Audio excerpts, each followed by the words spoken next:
வலதுபுறமாய் கண்ணோக்கி பாரும், என்னை அறிவார் ஒருவரும் இல்லை, எனக்கு அடைக்கலம் இல்லாமற் போயிற்று. சங்கீதம் 142:4. தேவனாலே தெரிந்து கொள்ளப்பட்டு அபிஷேகத்தை பெற்று வாழ்ந்த தாவீது சொல்லுகிறார், என்னை அறிவார் ஒருவரும் இல்லை என்று.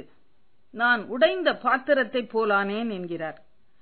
தாவீதனுடைய மதிப்பு உலக மனிதருக்கு தெரியவில்லை.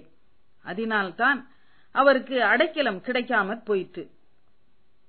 ஈசாயின் மகன் பூமியின் மேல் உயிரோடு இருக்கும் நாள் வரையும் நீயானாலும் உன் ராஜ்யபாரமானாலும் நிலைப்படுவதில்லை, அவன் சாக வேண்டும் என்று சவுல் யோனத்தானிடம் சொல்லுகிறார். 1 சாமுவேல் 20:31.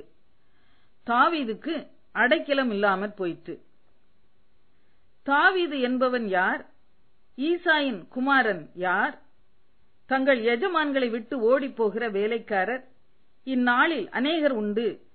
நான் என் அப்பத்தையும் என் தண்ணீரையும் எடுத்து இன்ன இடத்தார் என்று நான் அறியாத மனுஷருக்கு கொடுப்பேனோ என்று நாபால் கூறுகிறான். 1 சாமுவேல் 25:10-11. தாவீதை நாபால் அறிந்து கொள்ளவில்லை. தாவீதுக்கு அடைக்கலம் இல்லாமற் போயிற்று. இதோ இந்த மனுஷன் பித்தம் கொண்டவன் என்று காண்கிறீர்களே, எனக்கு முன்பாக பைத்திய சேஷ்டை செய்ய பைத்தியக்காரர் எனக்கு குறைவாயிருக்கிறார்களோ, இவன் என் வீட்டிலே வரலாமா என்று ஆகீஸ் கூறினான். 1 சாமுவேல் 21:14. தாவீதுக்கு அடைக்கலம் இல்லாமற் போயிற்று. இரத்த பிரியனே, பேலியாளின் மனுஷனே, தொலைந்து போ தொலைந்து போ என்று சீமேயு கற்களை எறிந்து தாவீதை தூஷித்தான்.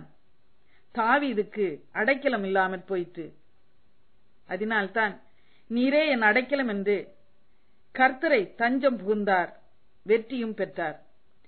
மனிதருடைய வார்த்தைகளை மனதில் வைத்துக் கொள்ள வேண்டாம்.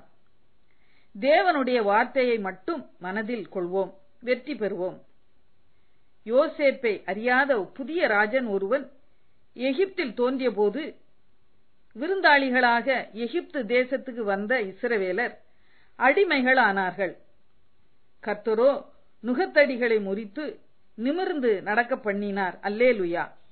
அப்படியே நமக்கும் இன்று செய்வார். ஆமேன். ஜெபம். கர்த்தாவே, நீரே என் அடைக்கலமும் ஜீவனுள்ள தேசத்திலே என் பங்குமாய் இருக்கிறீர். என் கூக்குரலுக்கு செவி கொடும். நான் மிகவும் தாழ்த்தப்பட்டேன். உம்மை துதிக்கிறேன். ஆமேன்.